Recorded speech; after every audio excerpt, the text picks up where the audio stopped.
Bismillahi habda'u bismillahi musta'ina radin bihi mudabbira mu'ina walhamdulillahi kama hadana ila sabilil haqq wajtabana. Ndugu zangu, tumekutana tena hapa nikiwa ni mimi Alhabib Yahya na leo nitazungumzia ama nitasema na watu wa kirohani, wake kwa waume, wadogo kwa wakubwa, vijana kwa wazee, wote. Kuna mambo inabidi tuachane nayo huku 2025 ili tuweze kuwa ni watu wapya katika 2026. Mimi binafsi ndapozungumza kama mwalimu wako, alhamdulillah, Mungu kanipa ufahamu katika mambo ya marohani. Nafahamu, nimekwisha kuvifanya si leo, toka zamani, na nimefanya marudio, ndio maana naendelea kuwa bora katika section ya kimarohani, ndugu zangu. Kwa hiyo haya yafuatayo lazima unalazimika wewe kuachana nayo ili uweze kuanza mwaka wako, utakuwa ni mwaka wa mafanikio sana na kutamkia. Kama utafanya hivi na utanisikiza ukayafanya haya ambayo nitakushauri, haya ambayo nakulingania, basi moja kwa moja mwaka wako utakuwa ni mwaka mzuri sana, utakuwa ni mwaka wa mafanikio kwenye kila sekta. Jambo la kwanza, ndugu zangu, la muhimu sana, achana na watu wabaya, waache waende kwenye maisha yako, Watu wabaya usiwang'ang'anie watu, waache waende kwenye maisha yako. Wengi tunawang'ang'ania watu kwa sababu tunaogopa hasara. Umegundua kwamba huyu mwanamke ni mbaya, labda ananiendea kinyume, lakini unamng'ang'ania kwa sababu ulitoa milioni 5 mahali na siku hasijaenda, labda hajakuzalia, kwa sababu ulitoa kiasi fulani cha mahali, unasema siwezi kumwacha kwenda, ndaonekana mjinga.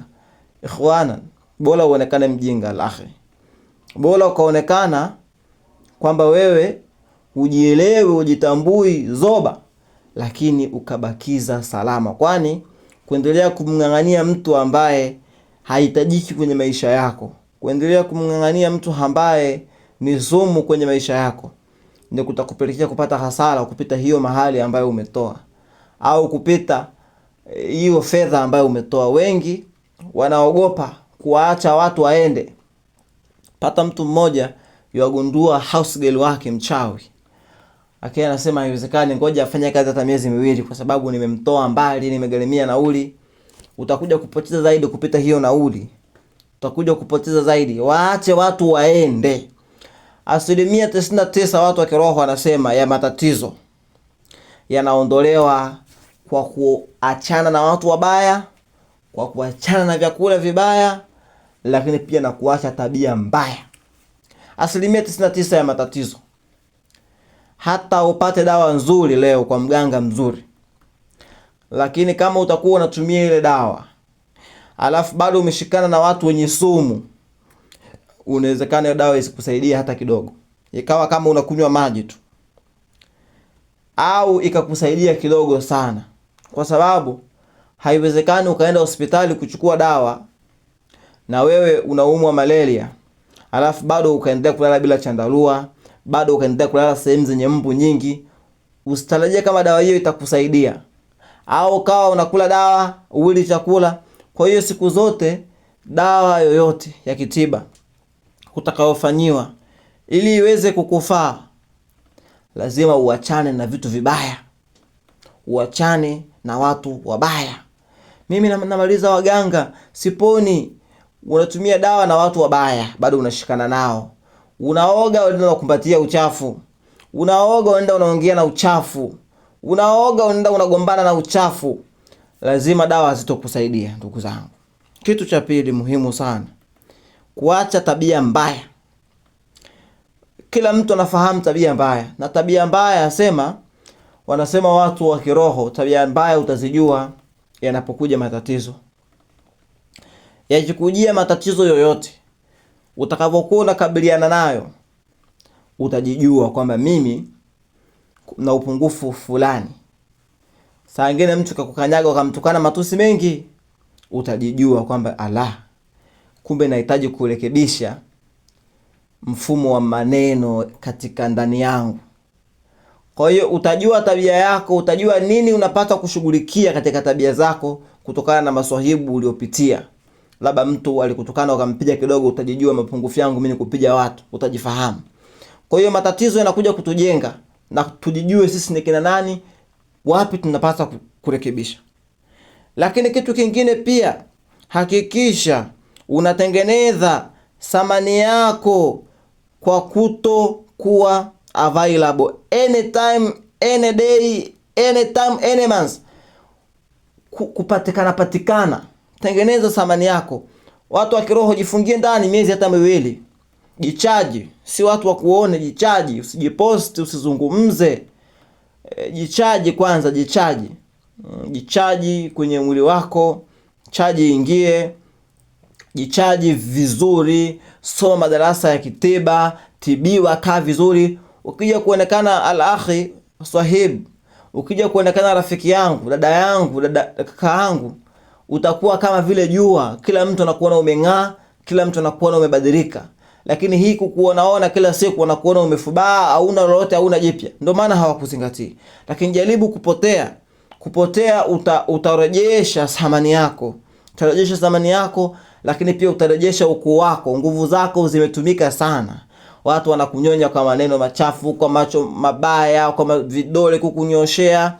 Lakini jitahidi sasa kutoweka wasikuone, ili ukija kurudi unakuwa ni mwingine, hakuna anajua wapi ulipatia, hakuna anajua wapi uliinukia, bali wataendelea kukuona umenyanyuka tu. Naam. Kitu kingine, epuka kukaa na madeni katika mwaka ujao. Lipa madeni yako yote. Lipa madeni, hata yale madeni ambayo uliyakimbia kayafufue. Wekeni makubaliano mazuri, bana mimi nitalipa kidogo kidogo. Lipa hata 1000 ila kikubwa kwamba usikae na madeni. Uza hata vitu vyako kalipe madeni. Yaani kaa una deni na mlimwengu yoyote. Na si deni bimaana kitu tu. Hata mtu ambaye anahisi unaogovi na yeye, msafie nia. Usiwe na shaka na mtu yoyote. Kwa hiyo lipa madeni yako. Na kitu kingine, pia usikae na kitu au vitu vya mtu ambao watu wanakuwa wanasumu katika miliki yako. Kuna mtu fulani adui yako, mligombana, ukachukua kitu chake, umechukua labda TV yake, mrejeshe. Usikae. Unapokaa na kitu cha mtu, tafsiri kiroho, maana yake nyinyi wawili bado hamjamalizana. Bado kuna kitu kitatokea, happen baadaye. Kwa hiyo usikae na kitu cha mtu yoyote. Usikae na kitu cha mtu yoyote. Usikae na kitu. Mtu anaweza kuja kukuingilia kwa tiketi ya kitu chake.